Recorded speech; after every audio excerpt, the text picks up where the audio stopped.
Today we are joined by a British-Ghanaian rapper, artiste, and general man about town. Someone whose music I've been listening to for the past 48 hours with great joy. Welcome, 411 Silks. Thank you, man. How you doing, man? I'm not too bad at all. I'm not too bad. Yeah. Thank you for inviting me. Thank you for coming through, man. I've been listening to lots of music for the past 48 hours and been enjoying lots and lots of it. Tell me a little bit about yourself. Tell me about your background, because you are a British-Ghanaian gentleman. And how has that informed your life and creativity? So British-Ghanaian. Yeah. I have a lot of feeling towards, being Ghanaian, because it's changed over the years. 3 decades on this earth will teach you a lot. And I think now I've grown into really enjoying being just African man, innit? Yeah. But just combining that with just living in the Western world. But when I was younger, I was just it was really a thing to be I'm not African. I'm actually this. I'm something different. It was cool to be Jamaican. Yeah, right. It was cool to be Jamaican. Cool to be Jamaican. Yeah, do you know what I mean? It's Jamaican. But I lived in Ghana for about, I want to say 2-3 years. This was during primary school. Yeah. And I came back just in time for secondary school. Yeah. By the time that I came back, I had a really messed up accent. Yeah. I had one of those. No one really talks about that. You just have to go about that journey, scrub it up a little bit. It's people hear it. Assimilation. Yes, exactly. It's an odd existence, but it's a fine duality to have, because when I go back home, people are you're English. When I get over here, it's you're not fully English. I was oh damn, okay. Yeah, it's a funny thing trying to find that balance of who you are. And one of the things that we've talked about with a lot of guests was the individualism of the identity of being a British African. Yeah. And what that means, because it is, you're not fully African, you're not fully British. There is something other, but that other is an extremely powerful and strong thing. Yeah. So talk about how your identity has grown in the last few years. I'm having a really good time with it, if I'm being honest. Yeah. I feel like I'm teaching myself a couple of principles that I'm really trying to stick by. And I don't feel like my principles were as strong when I was younger. Yeah. I used to really be in a funk of trying to be a people pleaser. Yes. Or trying to fit in as best as possible in order to not offend as many people as possible. Yeah. So really growing into that now, I'm just I like this, I don't like this. And one thing that I'm really, really growing into is gatekeeping. Right. Yeah.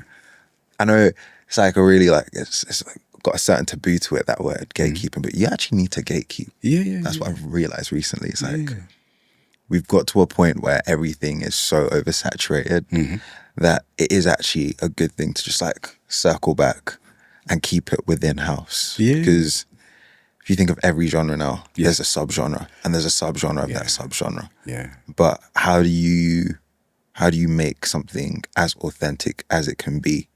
Because at the end of the day, there's so many nuances that people will pick up on, right? But when you're going about your journey, that's your journey. Yeah. Absolutely. And I feel that's something that people either struggle to come to terms with or overlook.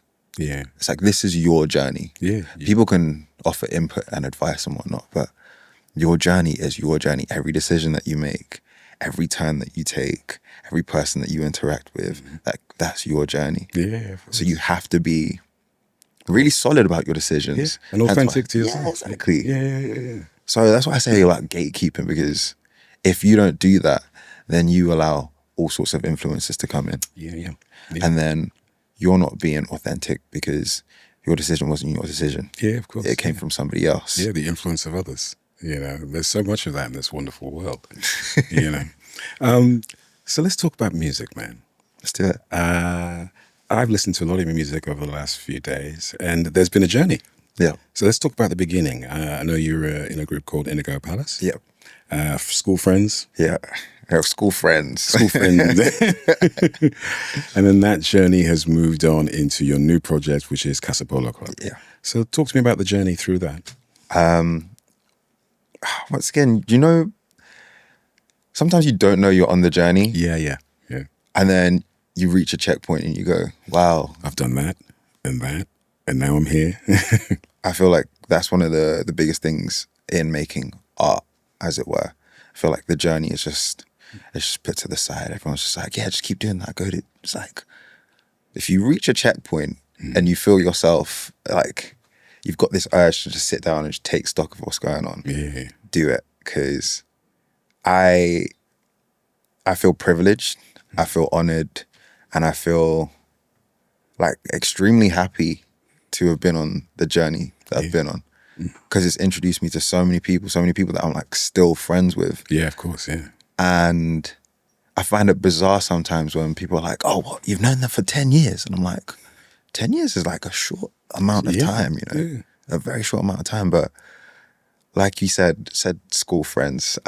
Indigo Palace it's a duo between me and my friend, Justin Francis. And man, I owe this person so much because he, without knowing, has like encouraged me. Like, he's been a real driving force in my music, helping me get to places where I didn't even think I could get to.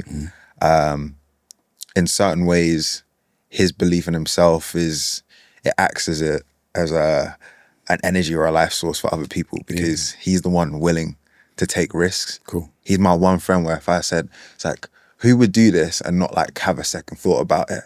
And I'd be like, it'd probably be Justin, because his drive for things it's different.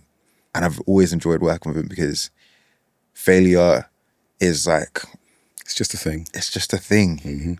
And it's a learning process. And it's something to learn from. Yeah. If you've played any type of sport or any game with me, I hate losing. I despise losing. Like, I'd rather not show up. Yeah. I'd rather not show up than lose. Born to compete. And it's like, it's a curse because there's no other way for me some days. You should see me when I'm playing football. I'm like a maniac sometimes. Like, you would think I'm still trying to make it to the league, but it's like, it's not that. But to him, failure is acceptable. It's part of the process. Yeah. Yeah. And like, this is not to like shun him. I've seen him fail miraculously, like on numerous occasions. But does that ever stop him? Yeah. It would definitely stop me. Like, little things like that really like knock my confidence. Yeah, I'm similar. I mean, I've got friends who are in the entrepreneurial business world who have tried something, failed, then their third or fourth thing hit. Boom. And having that tenacity to just keep on going, right, that, no, not quite, that, not quite. This is a really, really powerful thing. And having people around you like that is inspirational. It really, really is. Yeah, no, I totally agree with you. So Indigo Palace, your early years. And then moving forward to Casa Polo Club and recent things. Casa Polo Club is very, very recent. Yeah, like, I saw. Probably 6 months at best. Yeah. It's myself and 3 other really, really close friends that, once again, I'm honored and privileged to be working with, because they make this journey a little bit easier and a little bit more fun. Yeah. A lot of people believe like Casa Polo Club is like, it's like Spanish translation. It's like Casa house. And then the polo is like whatever. Yeah. But it's actually Ghanaian. Because you know what? There was a big Portuguese influence in the language. So in Tree, I think they say pana for bread. Yeah, and Casa house. Yeah. So we're doing all of that stuff. But Casa Polo is actually, it's like translation for like gossip or like social butterfly. So if you see someone say, oh yeah, Casa Polo, it's like that person is like, be careful, because they used to be chatting bears. But it's like, I use that as my thing, is like to spread the word about my group. It's like about community. It's about creativity. It's about people just like linking up. There's not this drive or this passion to like make it something huge. It's like, this is your safe space. If you just want to like come chill, rap something, I don't know, make a beat, this is your place. I noticed on a lot of the tracks, it's very collaborative. Yeah. So who you been writing with? Who are your people? So I'll give the shout outs as accordingly. Marley Allen, first and foremost, man. We've been talking about this for like a year and a half. We work in the same job, but before we started working together, I started working before he did. Before we started working together, he would just pop down, just come visit me at work. With no intention of actually hopping in the studio or making anything. He was just picking brains. Vibing, yeah. Do you know what I mean? Mm-hmm. Like, we'd spend hours talking about nothing. Like, hours. Because it's just like, everything's a possibility. Yeah. Everything's worth like just exploring and just like having a little conversation about. But boy, he's younger than me. This guy is so wise. Like, I feel like I've been blessed with a lot of people who are like super, super youthful, but like super wise. Mm-hmm. My brother's another example of that. Mm-hmm. My brother, like, he has such an old soul. Mm-hmm. I feel like he was just born in the wrong era. Yeah. Like, he was born. I feel like we should have like switched ages. How old's your brother? He's 26 now. Yeah. So born 99, so 26. Yeah. Wow, that freaks me out. Born 99. Do you know what I mean? Yeah. Like 99. But yeah, just like so many people that are like, they're so young, but they're so past this point of life. Mm-hmm. And it puts me in a really weird position where I'm like, what? Like, they're ready to like retire. They're ready to retire. I think that maybe with so much media and so much content being put out, there comes to a stage where people are just maybe over it and they go through that quicker. Maybe. And they're just like, you know what? Yeah, enough. Yeah. To the side. Yeah. But yeah, that's like one part of the contingency. And then there's T and JJ. Mm-hmm. T and JJ, within the group, there's 4 of us. Mm-hmm. And I'd say me and Mally are very similar. And T and JJ are like they're just cut from the same cloth. Mm-hmm. They love a party. I saw some videos. Yeah. I was going to get to that. Yeah. That was you having some fun, man. I mean, yeah, that's always the intention, man. Like, I like to have fun with my people. So when I go outside, that's like my only thing. Be present, have a good time. Yeah. But when it comes to those two, like, they just give me a different energy, a different life. Because JJ, as a rapper, is one of those people that he just brings the energy. Yeah, I saw. He knows how to rap. Some people, like, rap is one of those things where you can't teach it. Yeah, of course. You either got it or you don't. Yeah. And he's just one of those guys. T, he's very like so in touch with his soul, so in touch with like humans. He's one of those people where I would pay to have T somewhere. Just the vibes. I would pay for T to do a walkthrough, man. Yeah. I would pay for T to do a walkthrough. We recently went to Paris, yeah. I saw that. So it was a track you wrote, wasn't it? Yeah. Fete on the Block. If you haven't had that one, I like, have. It's just like a description of what we were up to in Paris. Yeah. And boy, T, like, everyone, if it was a short film, everyone played their role perfectly. Everyone would have won an Oscar because Mali's off somewhere and he just doesn't want any business with anybody. Like, if you let him be, just chill. He's cushy. Yeah. T, he's in the thick of it. Where's the party at? JJ is a social butterfly where he can, like, he'll pop in and then he'll disappear. Yeah. So as a combination, as a group, it's like, we're just like, but we're outside and I'm like, where's T? T's outside of my Airbnb, Don Julio bottle, but no phone. I'm like, brother, he's like, oh yeah, I'm trying to get these guys. He doesn't speak French. He's like trying to get them to help him locate his phone. Whilst holding a Don Julio bottle. The party's still happening. At some point, the party's still happening. The commitment to like always bringing a vibe is, I have to commend it, man. Because if I had lost my phone in the middle of Paris, I would have... Shock, yeah, disaster. That's the party done, man. Yeah. I'm going in. But that, that's why I love the group so much, because it really like shows me myself as well. Yeah, of course. It shows me myself, like, you really like, you are the company that you keep. Yeah. And although it may not be in like such a direct way, you will see yourself. So when that translates when we're making music, because where I might approach something sometimes with, I want to say I can be quite pessimistic. Like people deem me as a positive person, but when it comes to like finer details, project, art, music, Bit cautious. I won't do nothing. I was like, I'd rather let it sit in the vault. Yeah, I've got so much stuff that You got a vault as well? Yeah, oh man, man. You have no idea. Yeah, you have no idea. Yeah. That's like T's favorite phrase. He's just like, here we go, the vault again, because he hates it. Yeah, I know some people who just release, and I'm the opposite. Yeah. You like to like harbor it, keep it close to your chest, or even if it's like a masterpiece. I don't ever think anything's a masterpiece. I think things are all right. Okay. Well, you know that great phrase is you never finish a mix, you just abandon it. You know, when you're mixing tracks, you never actually finish it. You just go, okay. Yeah. I'm happy. I'm happy-ish. Yeah. Ish. The last album that I put out, I was in a relationship with someone who actually made me book a venue before I finished the album for the release party. And interesting. I had a deadline, and actually, that's one of the reasons I got it out. And I could have faffed around for another year. Do you like working to a deadline? Do you know? It depends, actually. Sometimes, yeah. If it's sort of a film or TV project, and there's some money involved. Excuse me.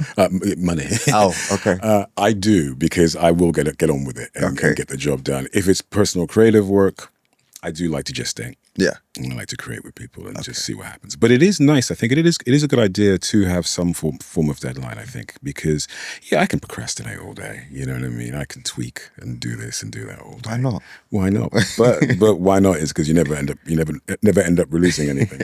You know? So how'd you guys get to Paris? Was it just a hangout? So for like the past 3 years, I've been heading to Paris. Somebody else just one day, they were just passing through for an event at work, and they were like, are you going for de la Musique? Yeah. And I was like, excuse them, what? excuse them? Like, and they were like, Fete de la Musique. Yeah. I'm like, I've never heard of this. They're like, it's the equivalent of Carney. Yeah. But what's interesting about going there and participating or just like getting involved is there's like such varying opinions on it. And the varying opinions have like really like this year have like reached a height, like have reached boiling point. But I'm just gonna give it from my opinion from the start. I think it's great. Yeah. The French don't really like mess with it. Yeah. But as like a concept, I can't lie. It's one of the best things I've ever heard in my life. Yeah, I've not been. I had some friends go this year. One of the interesting things, and I want your opinion on this, because in my opinion, France is actually a really good place for African influenced music. Yeah, did you find that? And listen, what were your experiences with that? Yeah, and this is why, like, if you didn't have a good time, I can't speak for your experience. Yeah. But when all of us went out there, like, we felt like we were home. Yeah. And all of us had our varying reasons as to why we felt like we were at home. But say, for instance, me and Marley stayed in Gare du Nord. Okay. Gare du Nord, when we were mentioning it to people in France, we just, so where you staying? So, Gare du Nord. And they're like, Gare du Nord? What? Why? Why there? Like, as if, like, there's other places that are better or nicer. It's like, why are you staying there? That's where the train comes in. It's literally where the train comes in. I don't want to be going. So, as like over the course of the 2 weeks they were there, we were out and about. We went down to Stalingrad. Stalingrad is like, it's like being in Croydon, Peckham. Right, yeah. Like, and when you're walking, they're minding their business, you're minding your business. Everyone is just doing their own thing. Yeah. And I was just like, I'm meant to be here. You go out in the streets, it's like, you have so many parts of the diaspora there. And it's so beautiful because they're all making their own type of French African music. Yes, yeah. They're also tapping into London, New York, LA. So now you have like this huge melting pot of like Afro beats, hip hop, trap, alt trap, every subgenre, dance, whatever you like, just in one pot. Yeah. And you're going from block to block and you're like, just feeling it. and they change it up, and now it's Brazilian funk over here, and now it's pop music over here. But then now you got UK dance music over here, and I'm just like, wow. Everyone's just taking it all in and mashing it all up and just getting on with it. Yeah. I'm just like, I don't see anything wrong with that. Like, I don't get why it's not a thing worldwide. Yeah. Everyone has their version of something. Obviously, we have like Carnival, there's Rio Carnival. You have your festivals, but the festivals are different. Like, these guys are saying the music is free for the whole day. Yeah. Go out. Just check it out. Yeah, and vibe. Do you know, it's funny because France was always traditionally for African Americans somewhere where people really felt free. Right. Because there was so much, and this is back in the day, there was so much sort of racism and oppression in America that people like James Baldwin had gone to France, spent time out there, and was like, I'm a man here. Okay. You know, I'm a completely different person. And even post Second World War, where a lot of the black soldiers were treated completely differently by the French than they were by their American, you know, counterparts and or senior officers and the whole thing. Right. So France, I think, has always been a really interesting place for the blend and the mix. But okay, let's reel it back. Let's reel it back and let's go to Ghana. So experiences growing up, experiences going back and forth in recent years. Tell me about how it's influenced your music and your life. Do you ever have periods of your life where you can't remember things vividly? Yeah. I feel like I'm too young to have that, but when it comes to Ghana, I'm like still trying to like piece that puzzle together. I like the music in Ghana is just something that it helps me create like a map or like a somewhat linear timeline. Yeah, of course. Because like when you have a smash song in Ghana, for that year, that's the track. That is the track. Yeah. I remember like this was like 2018 or so. I went for my cousin's wedding. And boy, when I tell you, it's like I remember every single track and what order they were played in and who was doing what at the time, It was just so extravagant. And whenever that happens, I have this feeling of like, I have real nostalgia where I'm like, okay, now I'm going to like use this to research that. And get to a point where like, I have some sort of like a square where I can begin on. I'm going to ask you, this is like random one. In terms of Ghanaian like rappers or hip hop artists, are you clued up? I'm clued up to a certain level. So I was living there for nearly 10, 15 years. Right. And I did a lot of work with a lot of very cool people. Right. So there's a rapper called Yapono who I did a lot of work with, who is amazing. I did some work with One Love and Mensa, who are absolutely amazing. I ended up being the musical director for the Indie Fuse shows and the Chale Wata Festival for the first few years. So I ended up working with a lot of people. Well, well, the first few years it was a small thing, you know. I mean, we started it up. So I interacted with loads and loads and loads of people. And there's some amazing artists out there. There really, really are. Okay. You know. So 2002 to 2003. Do you remember who was the hottest artist? I wasn't there. Then. Who would it have been? Okay, so this is like really funny because you know you put timestamps to who did what at what times, right? So there's this funny video that it's circulated. You probably have seen it, but if you haven't, it was someone explaining that Jay-Z has never been the hottest rapper in the world ever, and I was like, what do you mean? And then he goes through like the timeline from like whenever Jay-Z started, whenever it was in the 90s to like now. And he's just like DMX, Lil Wayne, Nelly, who else? Ludacris. He was like, Jay-Z was never actually number one. Like, he's just the marketing king. Right? But to me, in Ghana, 2002 to 2003, for 22 consecutive weeks, Tic Tac was number one in the country. Okay, I know. But when I mention Tic Tac, guys are like, Tic Tac? Like Tic Tac completely goes underneath the radar. Yeah, I do. I remember the name, and I think I remember some tracks. I mean, for me, the sort of foundation was always Reggie Rockstar. You know what I mean? That was always the foundation. Exactly. You know, I love Reggie, man. He's awesome. You know.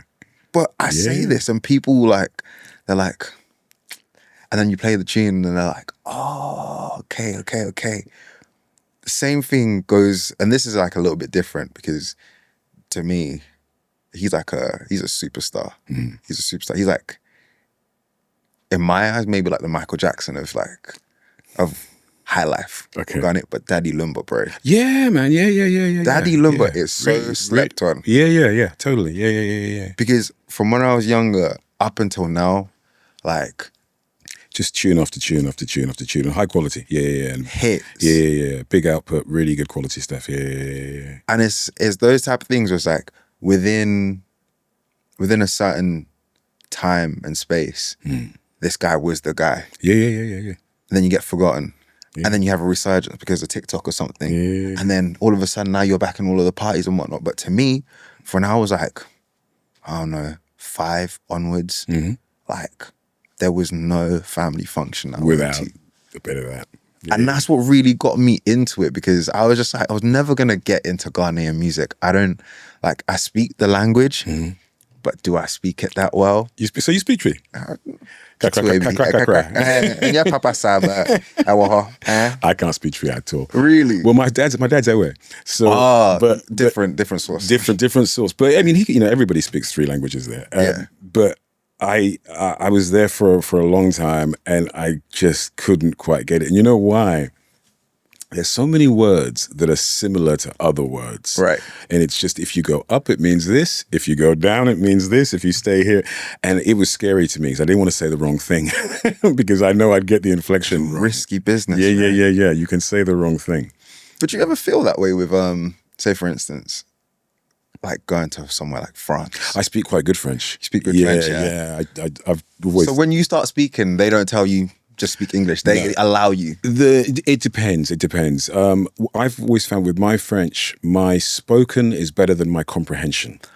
Okay. So I can get by and I can ask what I need to ask and I can do all that. But if someone talks back to me really quickly, I'm always like, oh, oops. Yeah. But, I'm going to a shop, you know what I mean? I'm asking how much something is. Okay. I'm not talking philosophy. So you can get by. I can get by. Okay, yeah. I mean, I traveled through West Africa, through Togo, Benin. I spent some time in Burkina Faso and in Mali, so I did the whole trip up there. And I've been to Timbuktu, and places like that. And I spoke a lot of French there, because... So you was doing backpacking through Africa?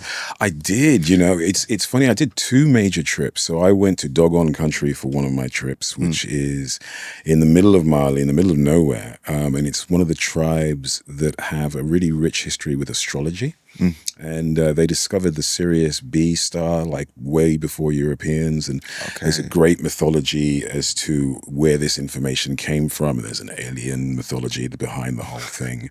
The Sirius B star you can't actually see. Okay. So the Europeans or the Western world discovered it through the magnetic pull. So you look in the sky, it's not there. You see Sirius A, but you don't see Sirius B.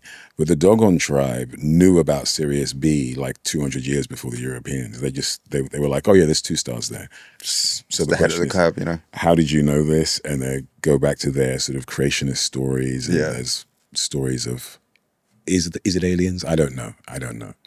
But so I hung out there for a little bit. And then I went to Timbuktu. How was that? It's far. It's far. So there was the festival in the desert that was happening there for a number of years. It stopped recently because of the fighting with the Sahel and all of the craziness. But that was interesting. So the oldest university in the world is the university in Timbuktu. And what's interesting about that is I think Oxford University in the UK was started in 1038, something like that. Right. Whereas I was reading parchments from the 500s, from the 5th century, in Timbuktu. And it was one of the great seats of education in the world. So Greeks and Egyptians would go to Africa to learn. And it's something that's not often talked about. Often the history of Africa has been told as a country that had no written word and no this and no that. Yeah. Whereas that's just total rubbish. I mean, it was the cradle of information for so long. And when I was there, you can read, 5th century parchments of mathematics, astrology, anatomy, the whole thing. Yeah, it's amazing. That's incredible. Yeah, it's a good experience. I bet. Yeah. Should have stayed there. Well, it's far though. It's far. And it's a funny thing because I was glad I did that trip. I got to sort of check out a lot of different places and a lot of different music. There's a city called Bobo Dioulasso in Burkina Faso. Right. So Burkina Faso, you have Ouagadougou, which is the capital, and then Bobo Dioulasso, which is the second city. Okay. And that's the music city. Yeah. And a lot of Does it go down there? Yeah. It was just happening. It was crazy. And then, of course, time in Togo, Benin, and in Nigeria. Yeah. My Nigerian brothers and sisters, man. I was very privileged to go to Celebration a number of times, Yeah. which is crazy. Yeah. The Shrine is a aircraft hangar with 5,000 people smoking weed and just getting down. And yeah, it's an experience that I think everybody should experience. Sounds like my vibe, man. Yeah. Let's get down there ASAP. Yeah. So, being in London, and it's funny you mentioned this because, Ghanaians and Nigerians in London, we have a kinship. Yep. And there's always been, I think, a connection, obviously. We are West African cousins. Have you found that your African connections in London have always been around Ghanaians and Nigerians? Yeah, man. Yeah. What jollof rice was. Oh, yeah. It's I think it's one of the most beautiful things, man. Yeah. It's like they are your brother whether you like it or not. Yeah, absolutely. Absolutely. They share the same experience as you. Mm-hmm. They are your neighbor. Yeah. And it just makes it nice because I feel like for a long time, like as mentioned, it's like Jamaican music was accepted. Yes, yeah. It's very much accepted. Yeah. And over time, we've actually established ourselves as like a powerhouse within not just music, but like all different divisions of art. Culture and fashion. Exactly. Yeah. So let's talk about, now I'm curious, yes. In the last, let's say 10 years, right, Afrobeats has really, really now come to the fore, and it's come to the fore as pop music now. Yeah. In your creativity, have you felt that that's really meant that you can just hold on to who your influences are and really push it out now without any form of trepidation, shall we say? It's now a very big thing to have African influences and African roots. Do you know what? I'm not gonna lie. I think I was always like that. Doing it anyway. Yeah. Whether it was intentionally or not, but before I started my music journey, I've always been into football. Football's been my thing, and it's a nice full circle moment, but kind of ties in with the whole French aspect of it. Michael Essien used to play for Olympique Lyonnais. Yeah. When Michael Essien was doing what he was doing, because he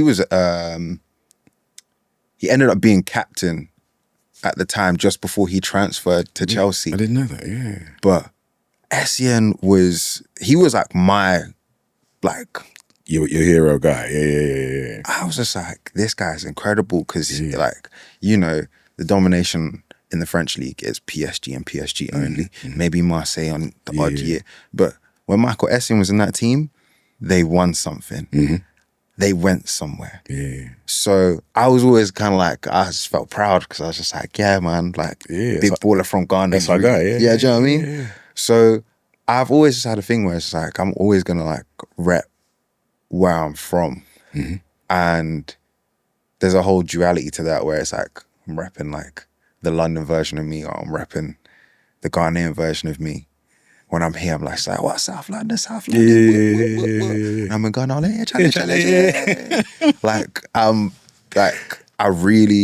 I indulge in it. I really indulge in it. I think it's a beautiful thing, though, I think, to be able to do that.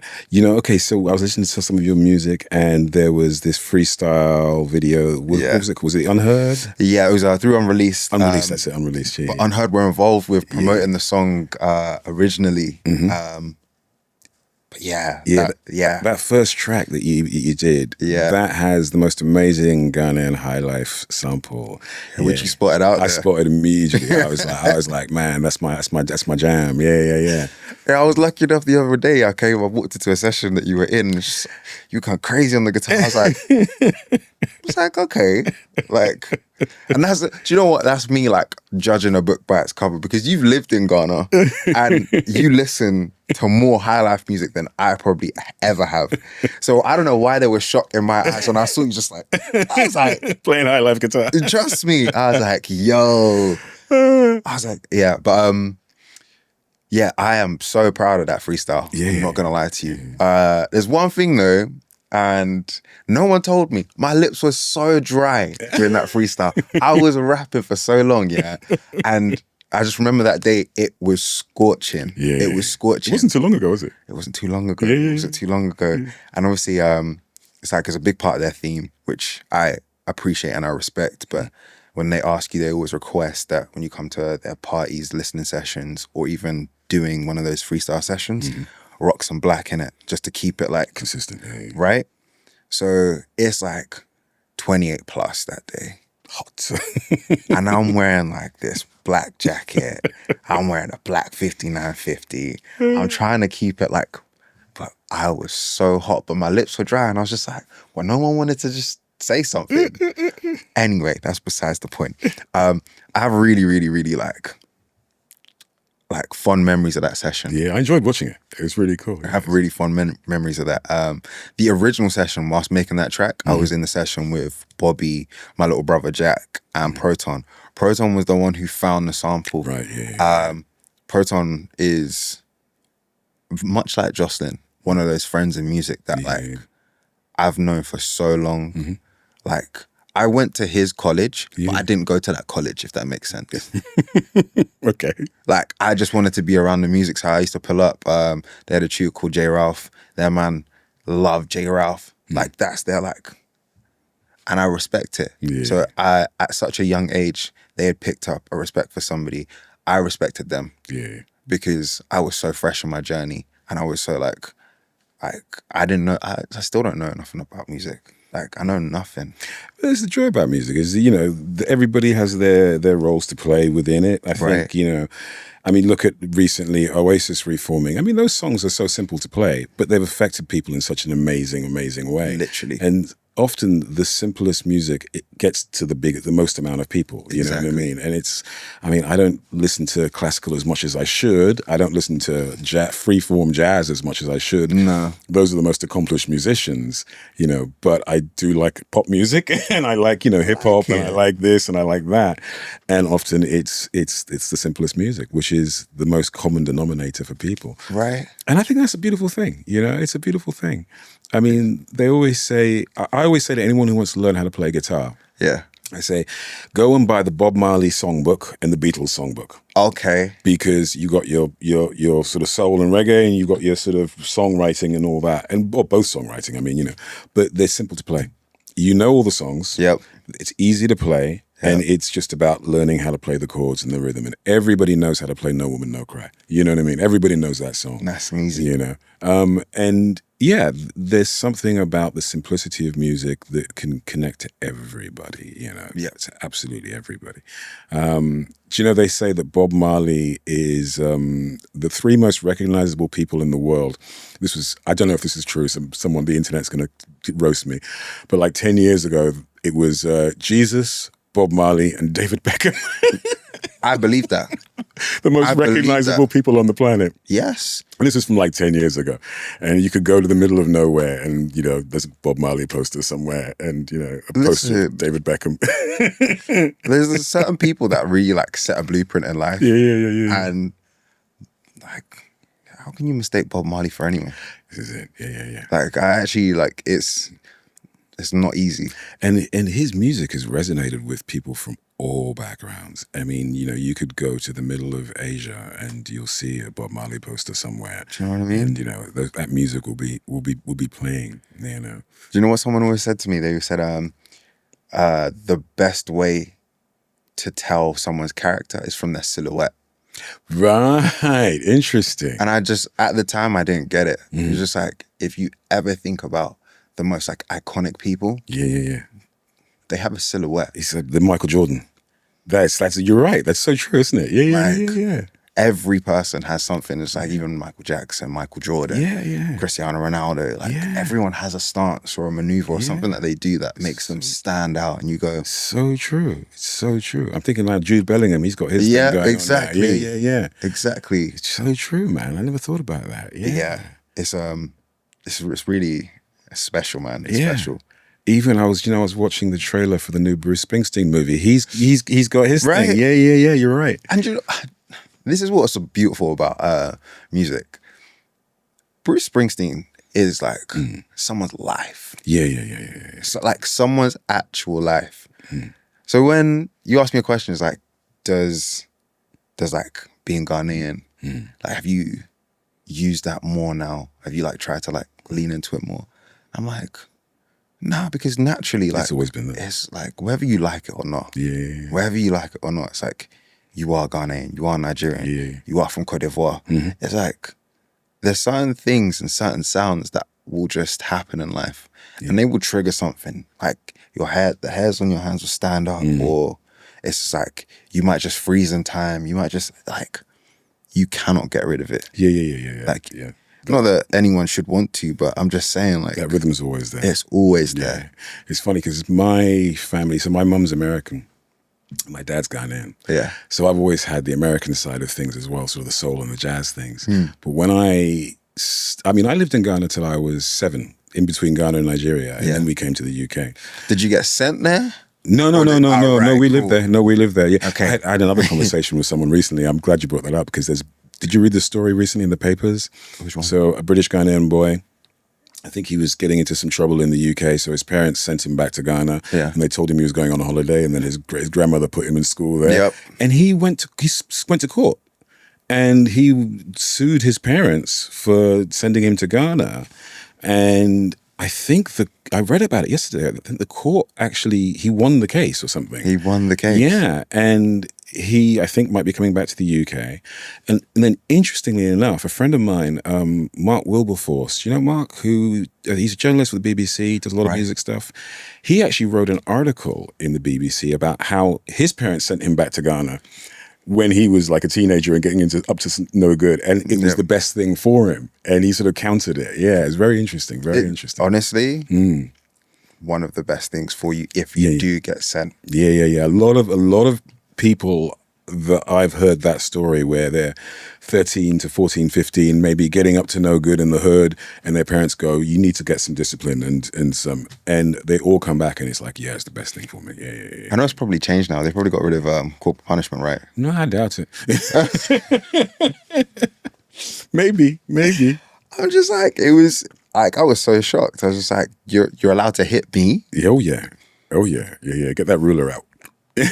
Quick, but like it really did something for me because I was just like, all right, fine.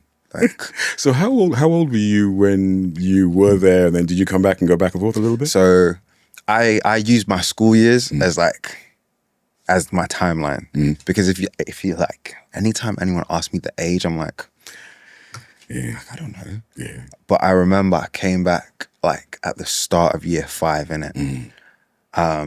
So I had a year and a bit to get my accent right before I went to, the big house. And I just, man, it was something because you never realize how much of a difference living different places can be. Yeah. I always used to think like when I was moving, when I was younger, I was just like, it's like I used to hate moving.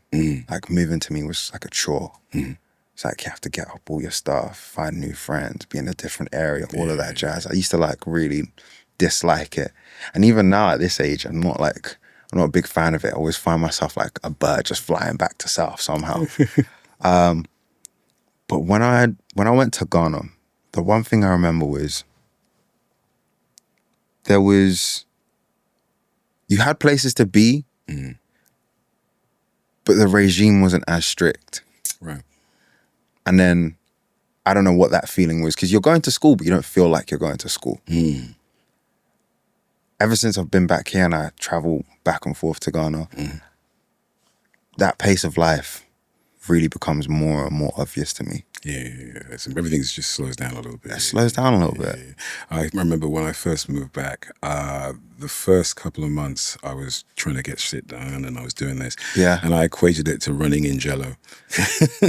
Going nowhere fast. I was trying my hardest to do this and do that and do that. And then after a while, I was just like, whoa, wait a second. You have to just take it back a little bit. And actually, you get more done by getting into the pace of things. Yeah. My mom moved to Ghana, and when she started doing that, I just never got it, man. I was just like, it's just like, there's urgency, but there's no urgency. Yeah. It'll happen when it happens. It will happen when it happens. Yeah. And I really, really like, it sits well with me. Yeah. It just sits well with me. So your mum's living back in Ghana? Just lived there for like last 10 years? a bit more than that. Yeah, my parents been back for a long time now, yeah. Did they just make the decision? I think that, in Ghana, there was sort of various political things that happened. Yeah. And I think after a certain period, I don't want to get too into it, a lot of people moved back. And I think that's what spurred a lot of their children to start looking back. Yeah. So I know that when I was there was a lot of people who were British-Ghanaian, British-German, British-American, who had decided to come and check it out for a longer period of time, whether it be 3 months, 6 months, a year, who hadn't prior. And I think that really built up a sort of a renaissance of a vibe. And now I know there are plenty of people who are back and forth, and, people don't realize Accra is a cosmopolitan city. There's people from all backgrounds. There's plenty of, white English people. There's plenty of Lebanese, Indian people. It's nuts. It's there's sushi restaurants. There's, this, there's that. And people don't KFC, realize. Pizza Hut. Yeah. Domino's, Pizza Hut, KFC, Burger King. There's one Burger King. I know which one you're talking about, the one by Palace. Yeah. And it's now become this very cosmopolitan city that is, and again, it's a 7-hour flight direct. I used to go to Amsterdam for the weekend quite often because KLM is 6 hours. Literally. And, I'd be working at my studio. I'd be working till Thursday. I'd get on the plane Thursday night at 10 p.m., arrive in the Dam Friday morning, spend Friday, Saturday, and then on Sunday at 1 p.m. get back on the plane. And I'd be back in Accra Sunday night for Monday morning. And that was perfectly doable, you know what I mean, in terms of time and rest and, being able to do it. 6-hour flight, it's nothing. It's nothing, no. You know what I mean? Yeah. So Africa is I would encourage if you haven't already, to head back there, because it's something that I think about daily. It's not, and I don't hide it as well, because there's only so much you can do here. Yeah. And even that statement isn't correct, because even when you find that you've done everything, you've been there, you've got the t-shirt, there is still something to do.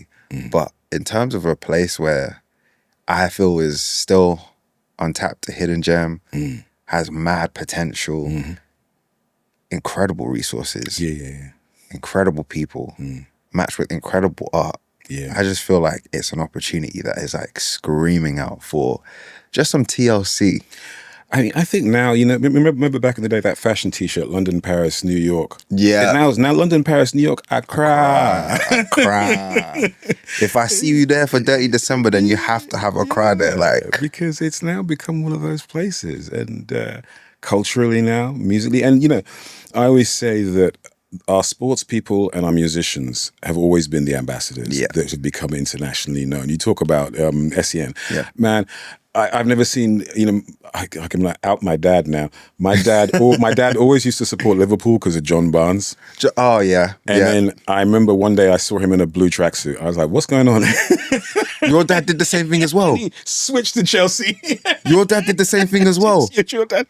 My dad was a heavy United supporter. And then trying to get me and my brother to support them. And then all of a sudden, one day, blue tracksuit. The amount of times he's changed, though, is criminal, though. Yeah. The amount of times he's changed is criminal. I'm just like, but I do get that generation, because John Barnes, big up John Barnes. Yeah, he was the guy. Andy Cole, Dwight York. That generation for those guys is something. But to those guys, those John Barnes, that's like my Asamoah Gyan and my Michael Essien. Big up Baby Jet. I love Baby Jet. But it's funny, yeah. And then all of a sudden, and then, on the flip side of that, here's an interesting thing. Samsung, the company, right? That make obviously telephones, but they also make air conditioners and refrigerators and TVs, appliances and all this stuff. Apple don't advertise outside of the mainstream markets. Yeah. Samsung, however, have a very, very strong advertising presence in Africa. And obviously they were sponsoring Chelsea at the time. Yep. So it was very, very interesting because they actually have a lot more market loyalty and brand loyalty in West Africa than Apple does, which is really, really interesting. Yeah. The way that I beg my mom to still get an iPhone And to she's this like, day. Samsung. Samsung, that's my thing. It's like, I can send you things easier. We can communicate. You want to communicate with me, right? Yeah. And if you know me, I'm horrible with my phone. So you have to meet me in the middle and make it easy for us to communicate. But no, Samsung. Yeah. It's funny, when I was in Ghana, I had a Samsung. Did you? Yeah. And now, you switched over. now I've got an iPhone. Yeah. And it's one of those things. Oh, no. But yeah, it's interesting. They twisted your arm. Yeah. Do you know Kudus just got sold to Tottenham? That's terrible news. That is terrible news. I'm an Arsenal fan. So yeah. I'm just like, what's going on? Like, oh man, that really upset me. But the footballers, they have been our pioneers and our ambassadors as well as our musicians, and actors as well. I mean, obviously Idris Elba being Sierra Leonean Ghanaian, Chiwetel Ejiofor for David Oyelowo, and Damson Idris now coming up with the F1 movie and with Brad. Man, I love Snowfall. That was like my TV show. That was my brother. Yeah, I haven't really quite got into it yet, but. Yeah. I'll have to give it a go. Yeah, do it. No, do it. Okay, so, what are you up to now? What are you up to musically? Anything coming up? Anything happening in the future we should know about? So currently with Casa Polo Club, we're working on our first project called Team Sport. Yes. The reason for Team Sport is literally we are a team. You're a team? Yeah. We are a team. And whether it be the influences through music, sport, art, we're actually using it as a culmination. And greater than that is, we can't do all of this by ourselves. Yeah, of course. Yeah. And I guess this is like a fitting time to like give a shout out to all of those people who constantly help us and facilitate us to do whatever we need to do. Hence why it's called Team Sport, because all the people on the team really, really, really do a lot. Yeah. More than they think or more than they know. Actually. Yeah, but that's great because you're creating a vibe, We're trying to. I really liked a lot of the visuals that you had going, even from just the small little Spotify bits. Yeah. Yeah. So your visual identity is really strong within that. Do you know what? I really appreciate that. Yeah. Thank you so much for that, because we've reached a point in social media where no one wants to see artsy stuff. If you're one of those, I don't want to say like artsy boys, but if you are an artsy boy, like your time is not right now on socials. I don't know about that. Sure, I think it is what you make it. It is, exactly. Yeah. And it's been fun trying to like figure that out, because if you ask me, I lean very much into the world of making like short films, things with like deeper meanings, double entendres, like almost like your Tarantino films or anything A24 inspired. Yeah. Is that in the future for you, maybe? I would love to. The other day, Felix put me on to a French film called Athena. Okay. And I guess maybe it's like, because, I had the blues coming back from Paris or whatever. He's just like, go watch this, man. You enjoy that. And I watched it, thoroughly enjoyed it. If you haven't watched it, please go check it out. Yeah. But from that, I was like, oh, man, I should make a short film. Should do, but you can't fight against the tide. You really can't fight against the tide. Okay. Right now it's short form. You do your best to like fit into those like parameters. But in terms of like finding a visual identity, like it's something that like I'm always looking at it. Yeah. Like, so it's important though. I'm unbothered about most things in life. Yeah. Like I'm really, really like unbothered about a lot of things. But when it comes to like visuals and aesthetics, like it's important. I really lock in. Yeah. Like I really want to like understand, because I'll give you examples. I spend a lot of time doing research about artists in their different eras. Yeah. And how they get from this person to this person. Funnily enough, my favorite artist is Andre 3000. Oh yeah, absolutely, yeah, Like, above all else is him. Yeah, like, yeah. I love Outkast. yeah. But He's super talented. he's super talented. Yeah. But listen to old Andre and listen to Andre now. I mean, the Flute album.